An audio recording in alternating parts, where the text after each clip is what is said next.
Hello, I'm back. Cover the news. Big item of the day was this plane crash in Russia. Fly Dubai. Plane crash in Russia. 62 aboard killed. Apparently, they were circling an airport that was bad weather. Russia has the worst air traffic record of any country on the planet. It's not so much because of the quality of the planes, because for the most part, the Turks have given way to Boeing planes when it comes to Aeroflot.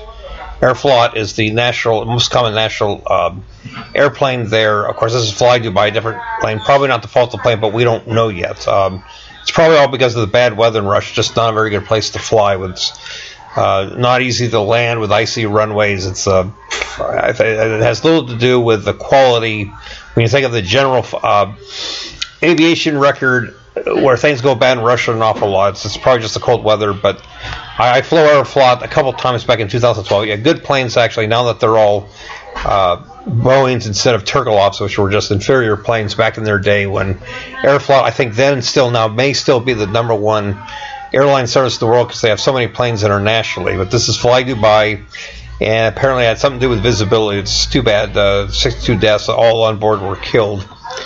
So you can check that out on Google News, a CNN story. More Donald Trump news. Now it's in Arizona, where protesters block road outside Trump Arizona event march in New York City. Washington. Another story by CNN. Dozens of protesters blocked traffic near a Donald Trump event in Arizona on Saturday while demonstrators marched New York City to protest the GOP frontrunner. So things are going to get really heated when he's in California, where he may not be able to speak in public. It's going to get worse. The Paris terror suspect Salah Abdel Salam, charged with terrorist murder, CNN, a day after being captured in a fierce gun battle with authorities. Salah Abdel Salam has been charged with participation in a terrorist murder last fall's horrific attacks in Paris that left 530 people dead.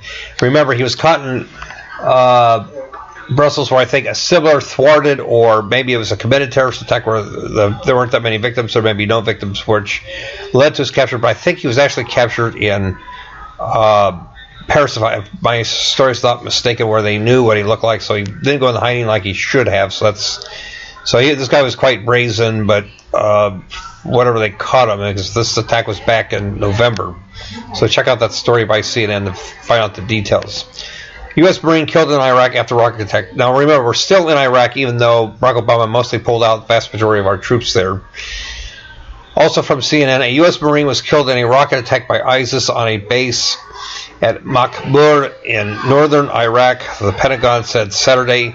Pentagon Press Secretary Peter Cook confirmed the death in a statement. So if they give a name, and again, this is all the media responding to the state when they come up with a name like ISIS, ISIL, or IS for Islamic State, they change names, which may be a voluntary act of these actual terrorist organizations, so you're led to believe, if you trust in what the U.S. government has to say, there's a new uprising of new Islamic militants out to kill Americans and Westerners. But again, when it comes to government propaganda, we don't know what to believe. It's assumed to be ISIS, but there was always an element that tried to kill Americans, where they give it a label of Al-Qaeda or whatever, because they approach people and accuse them of being Al-Qaeda, and they gladly accept the title as being something that's inherently anti-American, Islamic Jihad type elements, anti-Israel.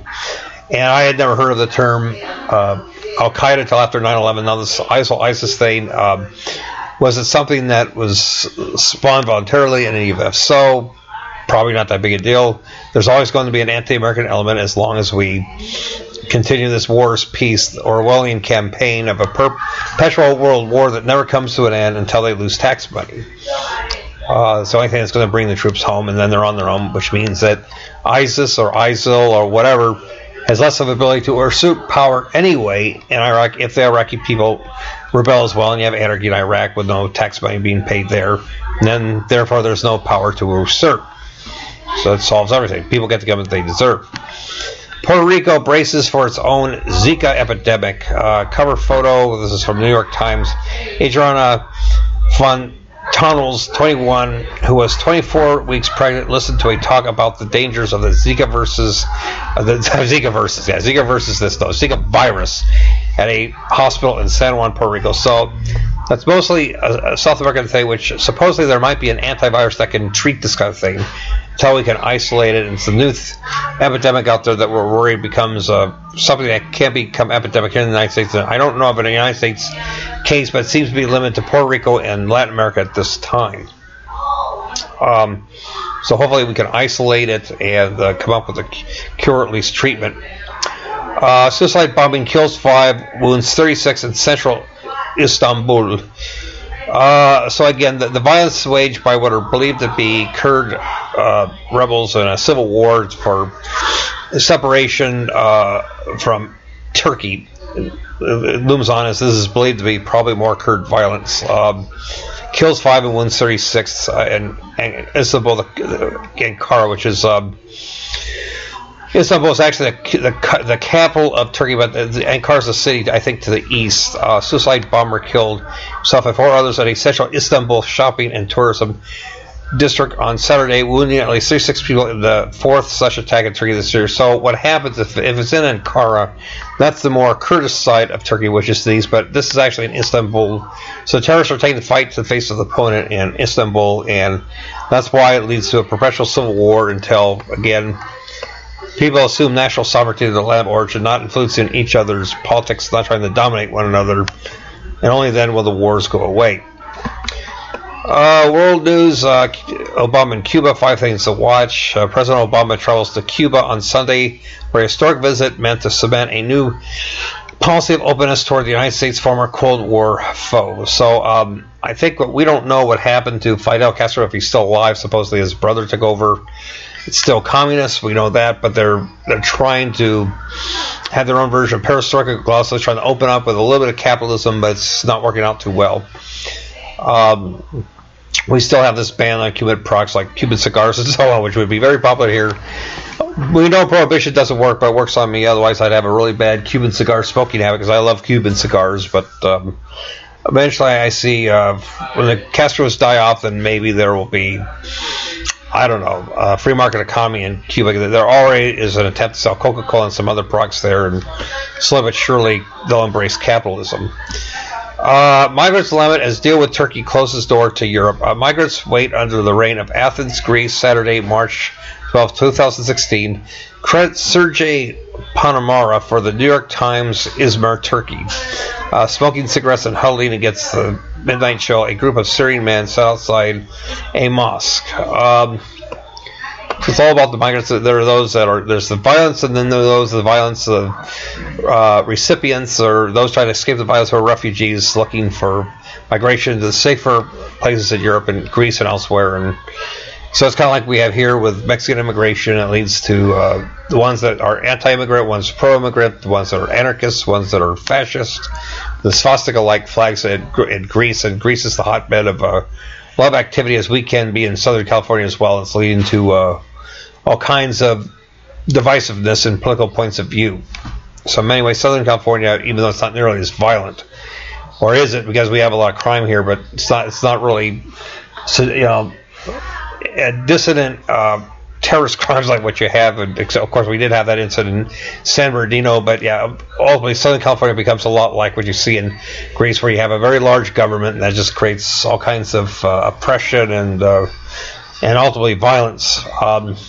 Namaste, Prince Harry works his charm in Nepal as he kicks off 5-day tour. The royal arrived in Kathmandu, Nepal on Saturday to begin his 5-day visit to the Asian country, dressed in a blue suit and still sporting his red beard. The prince greeted the Nepalese Prime Minister, Khadga Prasad Sharma Oli, as the country's deputy. So check out that story from People magazine. U.S. News, Texas girl whose father was slain died from gunshot wounds. So this is a sad story. Medical examiners say the 14-year-old Houston area girl whose body was found in a grassy field in West Houston died from gunshot wounds. So that missing girl, Mark House was involved in that. It turns out she was shot as well. That's a really sad story. These stories 90% of the time wind up tragic when a child is abducted because of thought to be stranger abduction, or in this case they were probably shot the same day, but you'll have to examine that story from ABC News to get the details, and we were hoping for the best and had yet just another sad story. So chip implants are the answer, and vigilantism and hitmanforever.com to proactively let these guys know more guns. I am the new industrial military complex with printerfreedom.com, just mass-produced plastic guns, and if we are armed up, these guys are less likely to kill you and your kids, so just do the right thing. Again, the military complex right now that wants a permanent world war with $10,000 toilet seats, that's not the answer. You can mass-produce guns for pennies on the dollar, plastic guns with my military industrial complex, printerfreedom.com. Check it out. We all need 3 printers. Eventually, I'll afford my own. They said because of urinary tract infection, I'm too mentally ill to have guns for life. Oh yeah, well I'm going to get guns anyway. Go ahead and take me to the jail. Let's see what happens. The media will find out. We are the little media. Eventually we all find out what I'm up to. Whatever I can do to be controversial, these a-holes are not going to take away our guns. More gun control means more guns. They never learn and they never will. Supreme Court nominee Merrick Garland has tutored these D.C. school kids for years. Colonel Garland wasn't surprised that President Obama tapped Merrick Garland to sit on the U.S. Supreme Court. She already knew the judge was amongst the smartest people in the country. So this is a repeat from yesterday of Washington Post. I checked that out. Pledging numbers of Texas abortions. Our clinics closing behind decline. Number of abortions in Texas dropped by almost a third in the past 6 years, falling most sharply after new regulations took effect. So yeah, if you regulate it a little bit, I don't like abortion. I am pro-choice, but I don't like abortion. Don't pay taxes. What happens is these kids and these boys that knock each other up, they and their parents will have to go back to work and be more responsible. It's a religious thing, and it's the kind of thing where they can afford to buy contraceptives on the internet when you legalize drugs, so they become legal by default when you have anarchy. So we can seriously reduce the number of aborted fetuses, but the fact that they have some regulations, yeah, it does reduce the number of abortions. That's a good thing. So I don't like abortion, but I am pro-choice. I just don't think we should go too far. I don't think they go too far in Texas. They just regulate a little bit. I don't think we should go too far to regulate what a person could do to their own body.